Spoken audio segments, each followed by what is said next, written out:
tarde, boa noite, sei lá que horas são. Vamos começar, pessoal. Apesar do título grandão que o Cirilo falou, eu, no meio da madrugada, resolvi mudar o título para a insustentável leveza do software. Não sei se tem muito a ver. A história que eu vou contar aqui hoje para vocês é como a gente mais ou menos trabalha lá no Instituto Socioambiental, no ISA, certo? E para contar essa história para vocês entenderem um pouquinho do que eu vou falar, eu preciso, eventualmente, eu não me dou muito bem com aparelhos eletrônicos, tá, pessoal? Vamos ver se ele mexe aqui. Mexeu, eu vou aqui. Eu preciso falar para vocês quem eu sou, né? Apesar de que várias pessoas já me conhecem, mas talvez alguns não conheçam. Eu tenho mais de 20 anos aí trabalhando com internet. Em 1998, eu fui um dos fundadores de uma das primeiras agências de internet aqui de São Paulo, acho que também do Brasil, que é a Global Map Internet Marketing. Ela está por aí até hoje, não sei muito dos rumos dela. E aí vem a nossa primeira brincadeira. Eu sempre coloco isso nas minhas apresentações, porque eu tenho uma relação assim romântica com esse aparelho de fax, porque lá em 98, 99, quando a internet era bem diferente do que é hoje, esse era o maior concorrente que a gente tinha. Você chegava nas empresas para vender o futuro e o sujeito chegava para você e falava assim: meu amigo, eu não preciso desse futuro, eu tenho um aparelho de fax, ele resolve todos os meus problemas. É interessante para a gente entender como as coisas mudam. O fax era o problema de todos. Esses caras, 4 meses depois, estavam todos me ligando, falando: você lembra que eu falei para você do fax? Então, bicho, o fax não está rolando, eu preciso de um e-mail, você me ajuda? E aí começou esse negócio. Há mais ou menos 15 anos, eu estava fazendo as contas hoje, acho que dá uns 16, tá, já. Eu trabalho aí com essa linguagem, que é a linguagem aqui, acho que todos, a linguagem de preferência de todos, que é o PHP. Comecei a trabalhar com o PHP, acho que era a versão 3.09, alguma coisa assim. E, enfim, já vai bastante tempo. Também trabalho há um tempo aí arquitetando e desenvolvendo sites com o CMS Drupal. E faz mais de 10 anos e 3 meses, sei lá, 4 meses, que eu trabalho no ISA. Para quem quiser alguma coisa, contato, procura meu nome no Google, ou se não, nesse QR Code aqui, vocês vão achar lá no About Me/Alex Piaz as minhas informações, Twitter, Facebook, etc. Bom, como eu falei, eu trabalho há 10 anos no Instituto Socioambiental, o ISA. O que é o ISA? O ISA é uma ONG brasileira. É a maior ONG brasileira da qual vocês jamais ouviram falar, certo? Nós não somos muito conhecidos no grande público. Estamos aí agora numa trilha de tentar sermos mais conhecidos, certo? Mas a gente está aí faz bastante tempo. O ISA existe faz mais de 20 anos, tá? E o que a gente faz? Nosso trabalho é basicamente com populações indígenas, outras populações tradicionais, e também com a parte ambiental, com o que a gente chama de áreas protegidas, que são unidades de conservação e terras indígenas, certo? O ISA, cara, ele é a principal fonte de informação do mundo sobre povos indígenas no Brasil. Tá? A gente tem conteúdo aí em várias línguas, e temos um banco de dados muito rico com essas informações. Não só com informações sobre povos indígenas, mas também sobre áreas protegidas, que são, aqui no Brasil, terras indígenas e unidades de conservação. Pra vocês entenderem melhor, por exemplo, sabe o Parque Vila Lobos? Conjunto com o Parque Vila Lobos tem lá um outro parque que, se eu não me engano, chama Cândido Portinari. Aquele parque é uma unidade de conservação, ele é uma área protegida estadual. Tá? Tem áreas protegidas no Brasil inteiro.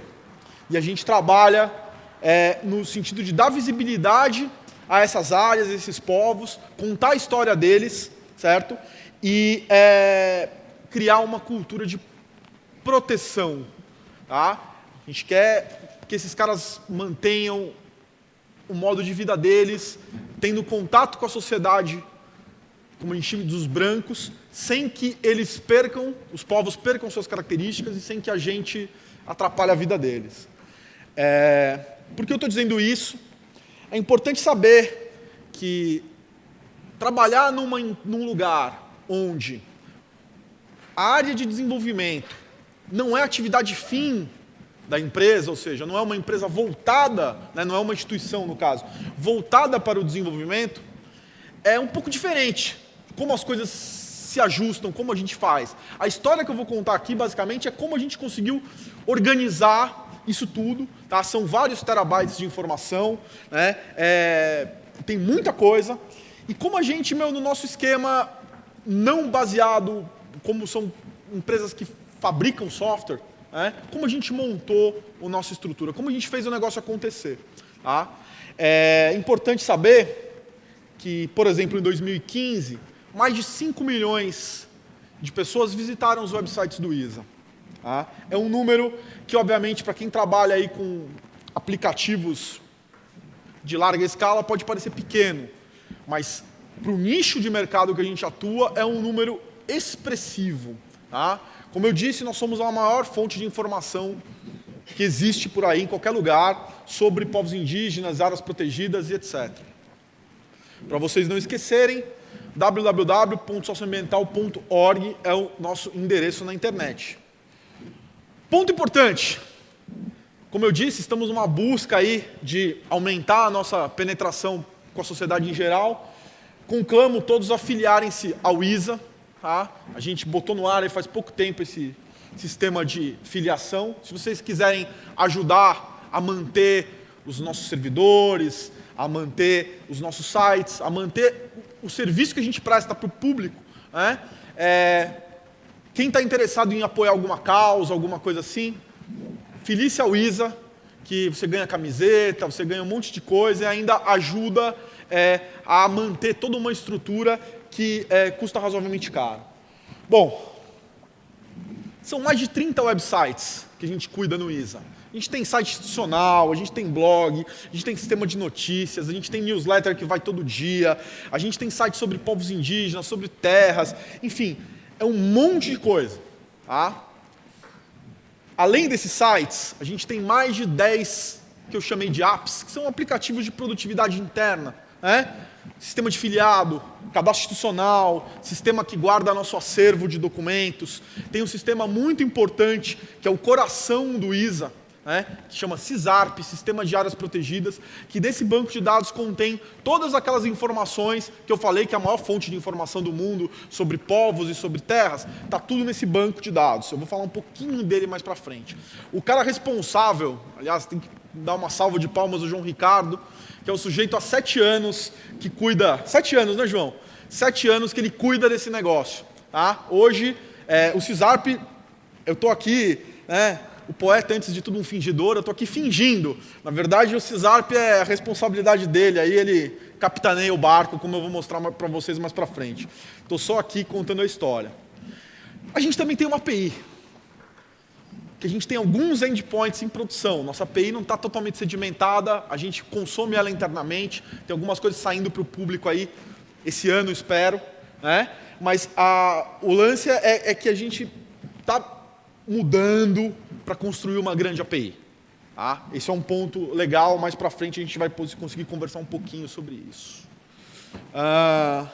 Quem cuida desse abaca? São 4 pessoas. 4 pessoas que mexem com código diretamente. Como eu disse, tem o João ali, tem eu, tem a Dani, que faz parte do time aí há alguns meses, ela entrou para ajudar a gente numa coisa específica também. E tem mais um cara, que é o Silvio, que não está presente aqui hoje. Tem o time de infra. Coloquei aí 1 mais 2, porque tem um cara que cuida efetivamente, o sysadmin, cuida dos nossos servidores, etc. Tem 2 pessoas para dar suporte, mas esse suporte acaba não chegando para nós. Por isso que eu coloquei 1 mais 2, suporte para o usuário final. E tem também os que não contam, né? Os que não contam são os designers, são as pessoas de dentro... os antropólogos, os que dão palpite no nosso trabalho.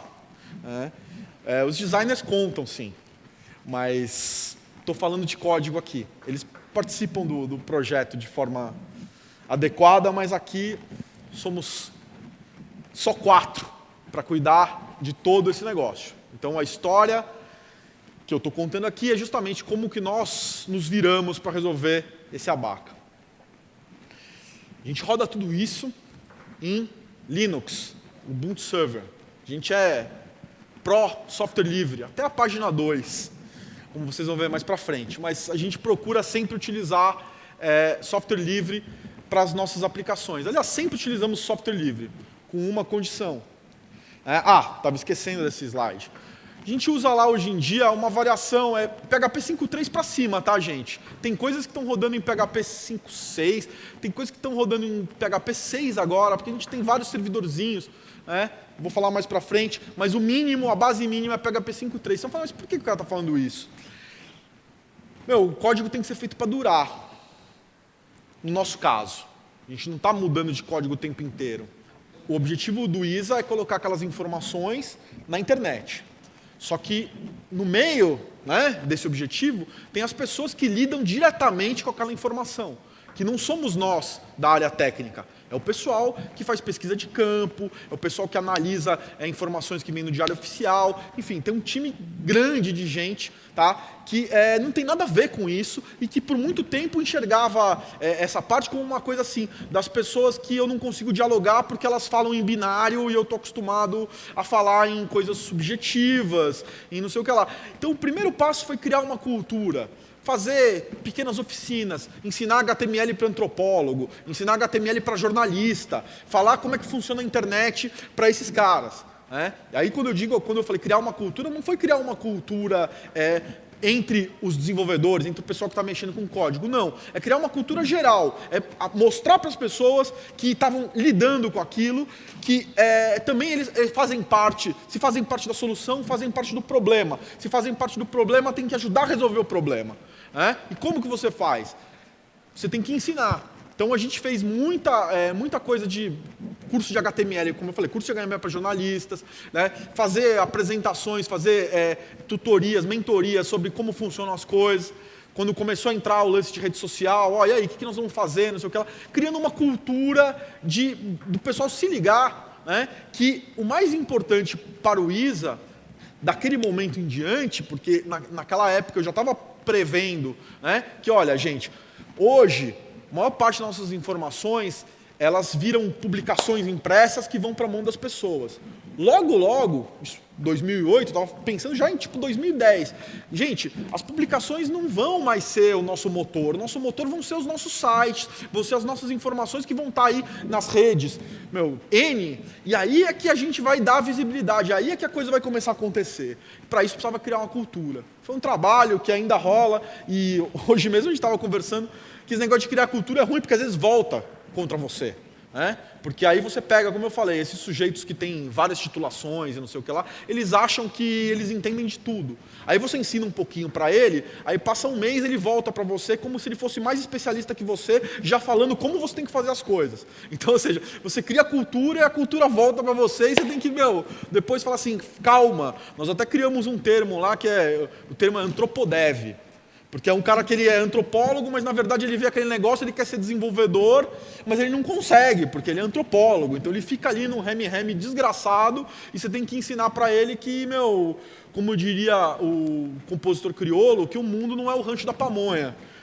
Que a vida real é um pouco mais complexa e que, não é aquilo que ele está achando na cabeça dele que vai se materializar instantaneamente. Tem trabalho. Bom, dica 1, o melhor nem sempre é. Estava falando de montar o time, você tem que juntar uma equipe. E aí eu vou puxar uma história lá do ano 2000, quando eu ainda ainda estava mexendo nesse negócio de startup, que na época nem se chamava startup, não tinha nome mesmo, startup veio depois, mas a gente tinha uma agência digital, que a gente precisava contratar um designer. E aí vieram vários currículos, não sei o que lá, e aí veio um currículo do cara que o cara era foda. Foda. Você olhava o trabalho do cara e falava, nossa, esse cara aqui. Eu era mais jovem. Quando você é jovem, você tem a licença da ingenuidade, né? Então você fala assim, vou pegar esse cara aqui porque esse cara é o top, é o melhor que tem. Foi um erro. O cara era uma estrela. e o cara não era muito eticamente responsável. O cara ficou lá 4 meses na empresa e, enfim, a gente acabou tendo um puta problema porque ele plagiou um site gringo para um cantor que eu não vou citar nomes, a gente fez um site para um cantor e na época estava rolando um esquema que era pixel art, né? E o cara fez um negócio que era, maravilhoso. Aí eu mandei para um outro amigo meu do ramo ver, o cara falou assim, cara, mas olha, entra nesse site aqui. Isso, se fosse hoje, em 5 minutos a gente saberia, né? Na época demorou alguns dias. Eu fui mostrar, falei, o cara fez um negócio do caralho, não sei o quê. Aí o cara falou, entra nesse site aí. Aí tava lá. O cara era um plagiador, ele saía copiando as coisas, entendeu? E aí eu aprendi que, às vezes, nem sempre você tem que pegar o melhor. Você tem que procurar a pessoa que encaixe mais com o perfil do lugar onde você está trabalhando, né? É aquela coisa. Não vou entrar em seara política, porque estamos em tempos muito difíceis, né? Mas, sei lá, se eu trabalho no PSDB, eu não vou contratar um petista para tomar conta do site dos tucanos e vice-versa. Porque você sabe que não vai rolar. Assim como no futebol lá, sei lá, eu sou São Paulino. Eu ouvi do cara lá que cuida de internet de São Paulo uns anos atrás que eles não contratavam, que a primeira pergunta é qual time você torce. Eu não quero corintiano aqui, não quero palmeirense aqui. O cara vai trabalhar no site de São Paulo, tem que ser São Paulino, é o mínimo. Tem que mostrar um pouco de amor pelo negócio, né? E aí você vai encontrando o perfil. Você tem que ir atrás do perfil. Então não adianta eu chegar lá e, vou contratar um cara, pergunto, o que você acha dos índios? Eu quero que os índios morram. Tipo, eu não posso contratar esse cara, né? Não, e vou falar para você, eu quero que os índios morram, é muito mais comum do que você pode imaginar, entendeu? Então, essa é uma dica, né? Você, não olha só o currículo do cara, não olha só os skills que ele tem, mas olha como ele se relaciona. Se o cara parece ser gente boa ou não, e acredite em coisas do destino, né? Piadas futebolísticas, né? Tem um sujeito que foi contratado na instituição há vários anos, né? Que na entrevista dele foi no dia que o São Paulo tinha sido campeão brasileiro, né? Então, eu cheguei no instituto 1 hora depois da hora marcada para a entrevista dele, ele estava sentado lá bonitinho, e a gente conversando, vendo como é que era, e aí o cara virou e falou assim, passou o nosso chefe, faleceu na época, um uruguaio, Henrique, olhou para ele, você está contratando um ajudante, Alex? Eu falei, Henrique. Que time você torce? Aí ele respondeu, São Paulo. Contrata ele. Entendeu? São coisas assim, obviamente, isso é uma brincadeira, né? Obviamente, se ele não soubesse programar uma linha de código, ele podia ser São Paulino, irmão do Rogério Ceni, que não ia rolar, né? Mas pensa nisso. Tipo, nem sempre o que parece melhor é o melhor para você. Dica 2, está acabando. Isso é importante, cara. Legado é inevitável. Por que eu contei a história para vocês? Cara, nós temos código hoje que roda com pair, smart, bababá, como era feito, 10 anos atrás. Por quê?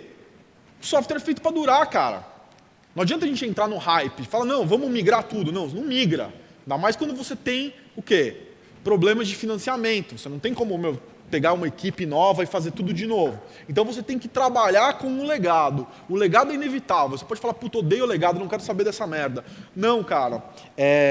O legado, tá ali e você tem que trabalhar. Tanto que se hoje a gente fosse contratar um desenvolvedor lá pro ISA e o cara chegasse e falasse assim, não, cara, eu não sei mexer em pair, não quero saber, eu não vou conseguir contratar o cara, a não ser que seja para uma finalidade específica. Você está mexendo em projetos novos, porque obviamente a gente não faz projetos novos hoje com pair e smart, etc. Porque as pessoas sabem que é uma coisa que não rola. Prestem bastante atenção, o legado é inevitável, aprendam a trabalhar com ele, saibam que vocês vão ter que lidar com ele. Só uma dica que vale para mim. Tá? O programador tem prazo de validade. Eu, hoje em dia, estou com o pé fora na programação, já estou estafado, 20 anos programando. Então você tem que, qual que é a dica aqui? Cria um plano de carreira. Se tem uma empresa ou no teu time, pensa que, esse cara aqui está ali 7 anos, 8 anos, tem que arrumar coisas para esse cara fazer além da programação do dia a dia, que, o dia a dia esvazia a fantasia, né? Então, tipo, você tem que dar outras coisas para o cara poder ficar feliz, porque senão ele vence. Vence até por razões físicas, tendinite, etc. Dica 4, eu já falei isso. Fique atento ao hype, mas pense muito antes de mergulhar. Saiba de tudo que está rolando no mercado, de todas as tendências, mas saiba quando você deve embarcar nelas ou não. O exemplo do Zope foi isso. O ISA embarcou no Zope numa época que o Zope era o hype.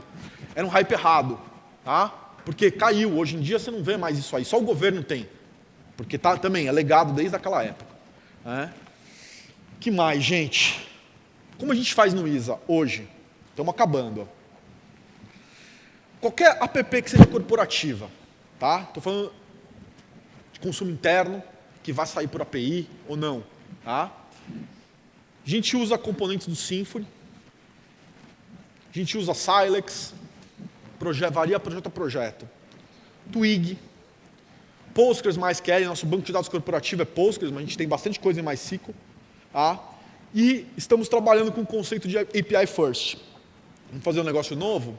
Pensar a API dele primeiro, antes de sair codificando e criando tabela em banco. Vamos pensar como é que são os recursos, como é que são os endpoints dessa aplicação. Para quem quiser de API depois, tem várias palestras. E quando a gente está falando de conteúdo, site, blog, etc. Ter a inserção constante de conteúdo é uma coisa que as pessoas vão alimentar cotidianamente. Lá no ISA, cara, Drupal. Tá? Drupal 8 hoje. A gente tem lá bastante coisa em Drupal. Drupal é nosso CMS. Se não é, cara, é HTML mesmo. E você usa gerador de site estático, faz coisa no HTML mesmo, enfim, quando é o especial, coisas assim. E hoje? Como é que é hoje lá? Qual que é o fim da história? Esse quadro, ele chama o caos ordenado. Tá? É isso, como a gente funciona hoje lá. A gente surfa no caos que a própria instituição tem essa característica. Então é o que eu digo, cria cultura e você tem que se adaptar a como a instituição pensa e como ela funciona. A gente surfa no caos. A gente tem uma equipe pequena que dá conta de muita coisa, mas a gente consegue suceder, a gente consegue atender os caras. Eu acho que é isso, pessoal. Muito obrigado. Se alguém tiver alguma dúvida, estou à disposição.